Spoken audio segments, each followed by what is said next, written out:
30 কি বলছে এখানে? বলছে পির মান দেওয়া আছে, এটাকে বলছে স্রোতের বেগ, এটা স্রোত, আর এটাতে আছে নৌকা। নৌকা। তো এখানে গ নম্বর প্রশ্নে খুবই সহজ প্রশ্ন করেছে। গ নম্বর বলছে এম এর মান হিসাব করো, আর বলছে এপি এবং এই কিউ হলো পরস্পর লম্ব। এপি এবং কিউ হলো পরস্পর লম্ব। প্রশ্ন করেছে এম সমান কত। তাহলে আমরা কি জানি, পি ভেক্টর কিউ ভেক্টরের লম্ব হবে তখন যদি পি ডট কিউ সমান 0 হয়, তাই কিনা? তাহলে আমরা এখন এই পি ডট কিউ সমান 0 ধরে অঙ্কটা করব। তাহলে পি হলো এটা, কিউ হলো এটা। তাহলে আমরা এই দুটো লিখবো, ডট সমান 0। তাহলে হ্যাঁ, যদি লিখি তাহলে কি লিখতে পারি, আয়ের সাথে আয়ের গুণন, 5 1 5 প্লাস জের সাথে জের গুণন 3 আর মাইনাস এম গুণন 4m ইজ ইকুয়াল টু 0। 5 আর 3 হলো 8, মাইনাস 4m সমান সমান 8, m সমান সমান মাইনাস 2। এটা খুবই সিম্পল প্রশ্ন, তাই না? আচ্ছা, হ্যাঁ, এটা মাইনাস হয়ে যাচ্ছে, মাইনাস মাইনাস এটা কেটে যাচ্ছে, তাহলে +2 অ্যান্সার। এটা গেল আমাদের গ নম্বর। এবার ঘ নম্বর কি প্রশ্ন আনসার করতে হবে, ঘ নম্বরটা খেয়াল করো। ঘ নম্বরটা বলছে যদি নৌকার মাঝি ন্যূনতম সময়ে নদী পার হতে চায়। ন্যূনতম সময়ে নদী পার হতে চাওয়া মানে হলো লোকটি সোজা রওনা দিবে কিন্তু তির্যক ভাবে পৌঁছবে। ন্যূনতম সময়ে রওনা দেওয়ার অর্থ হলো সোজা রওনা দিবে, তির্যক ভাবে পৌঁছবে। বলছে যে যদি নৌকার মাঝি ন্যূনতম সময়ে নদী পার হতে চায় তবে সে নদীর প্রস্থ অপেক্ষা বেশি দূরত্ব অতিক্রম করবে কিনা গাণিতিক প্রতিসাদে ব্যাখ্যা করো।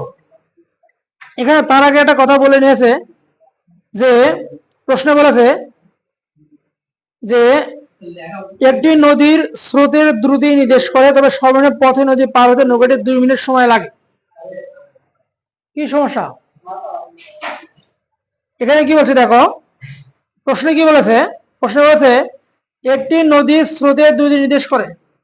এই যে পি এবং কিউ, পি হলো স্রোত নির্দেশ করে, কিউ হলো নৌকার বেগ নির্দেশ করে। তো বলেছে এখানে পি এবং কিউ, পি এবং কিউ বসুন নৌকা ও স্রোত। পি হলো নৌকা, পি হলো নৌকা, এটা ভুলে গেছে। পি হলো নৌকা, পিটাই হলো নৌকা, এটা এখানে যাবে, এটা ঠিক করে না। তো পি হলো নৌকা, নৌকাটা দেওয়া আছে হলো 5i, আর এটা হলো +3। বলে দিয়েছে এখানে, হ্যাঁ দিচ্ছি তো এটা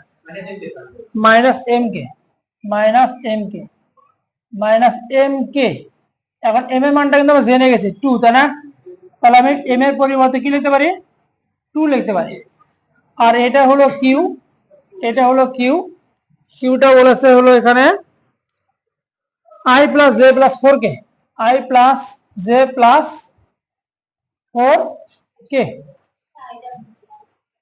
এটা দেওয়া আছে প্রশ্নের মধ্যে, এটা দেওয়া আছে। বলছে নৌকা হলো এত আর স্রোত হলো এত, এটা দেওয়া আছে, এটা দেওয়া আছে, প্রশ্নটা দেওয়া আছে।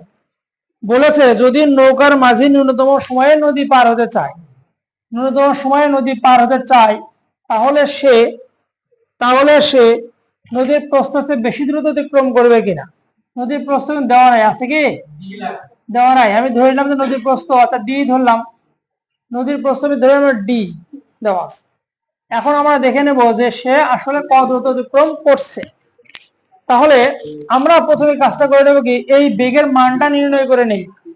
তাহলে বেগের মানটা তুমি আগে নির্ণয় করে নাও। কিউ এর মান যদি এত হয়, কিউ যদি এত হয় তাহলে কিউ এর মান কত, √1² + 1² প্লাস -4b²। তাহলে কত হচ্ছে 16 আর 17 18, হ্যাঁ +4b², হ্যাঁ প্লাস, তাহলে কত হচ্ছে √18। আর নৌকার মান কত দেখো তো, রুট যদি করো তুমি 5² + 3² প্লাস স্কয়ার তারপর রুট 38 হয়ে গেল। তাহলে আমাদের বলেছে সে সোজা রওনা দিয়ে তির্যক ভাবে পৌঁছবে, তাহলে সে ঠিক কত দূরত্ব অতিক্রম করবে। তাহলে এক্ষেত্রে আমি পি জানি, এক্ষেত্রে আমরা কিন্তু কি ধরে নেই, আমাদের নিয়ম হলো আমরা কিন্তু এভাবে ধরে নেই যে পির মানটাই হলো এই রুট 18 ধরে নেই, আমার সূত্র ধরে রেখে সেটা কথা বলছি আমি। আর কিউ এর মানটাই ধরে নেই হলো রুট হলো 38, আর আলফা কত এখানে 90 ডিগ্রি, আলফা কত 90 ডিগ্রি। তাহলে আমি কি এখানে আর নির্ণয় করতে পারবো না? নির্ণয় করতে পারবো। এখন নিয়ম হলো কত দূরত্ব অতিক্রম করবে, তার সূত্র হলো এস সমান হলো আর টি, এস সমান আর টি। তাহলে তোমার দুটো জিনিস লাগবে, একটা হলো তোমার সময় লাগবে, আর একটা হলো লব্ধি বেগ লাগবে। তাহলে আমরা কি এই জায়গা থেকে কি লব্ধির বেগ নির্ণয় করতে পারবো না? পারবো। তাহলে আমরা আগে লব্ধি বেগটা নির্ণয় করে নেই। আর সমান root square plus q square plus 2pq cos alpha. পির মানটা হলো বসায় দাও, তাহলে এটা 18 প্লাস এটা হলো 38 প্লাস 2 গুণন রুট 18 গুণন 38। হ্যাঁ কস না, সমস্যা নাই, তুমি স্রোত টাকাতে পি ধরলে এখানে মান ধরো দরকার না, আমার করতেছে না। এখন ওরা পি কিউ উল্লেখ করেছে মূলত কিসের জন্য? গ নম্বর অঙ্ক করার জন্য।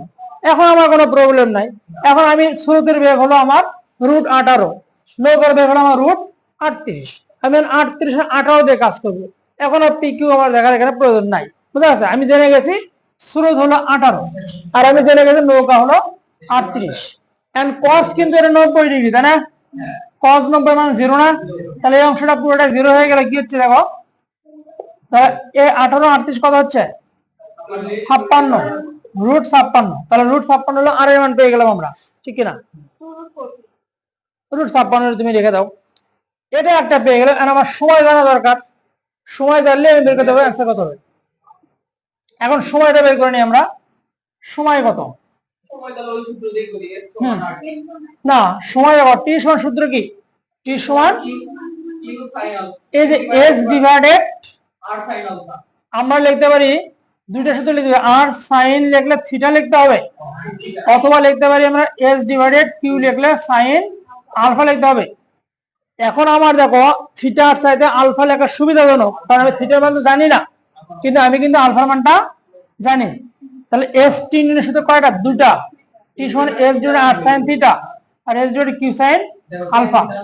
তাহলে আমি দুটা সূত্র জানলেও থিটার মান জানি না বিধায় আমি এটা ইউজ করবো না, এটা আমি ইউজ করবো না, আমি এটা ইউজ করবো। তাহলে এস এর মানটা আমি ধরে নিচ্ছি ডি, তাহলে এস এর মানটা আমি কি ধরে নিয়েছি? ডি। আর এখানে হলো কিউ সাইন কত ডিগ্রি? 90 ডিগ্রি। তাহলে ডি ডিভাইডেড কিউ এর মান কত? কিউ এর মানটা আমরা রুট 38। তাহলে এটাই হলো আমার টি এর মান পেয়ে গেলাম।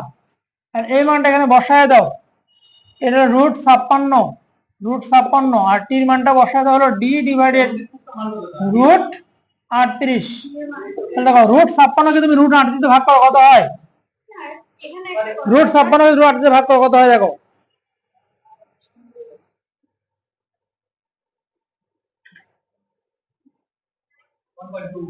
1.2। তাহলে কি গেলাম 1.2 ইন্টু ডি। তাহলে এই এসটা হলো অতিক্রান্ত দূরত্ব, এটা হলো অতিক্রান্ত দূরত্ব। তাহলে অতিক্রান্ত দূরত্ব নদীর প্রস্থ ছিল হলো ডি, ডি এর বেশি কিনা দেখো, অতিক্রান্ত দূরত্ব এস এর মানটা নদীর প্রস্থ ডি এর চাইতে বেশি কিনা 1.2 ডি। এখানে সেটাই বলেছে, প্রশ্নে বলেছে এখানে যে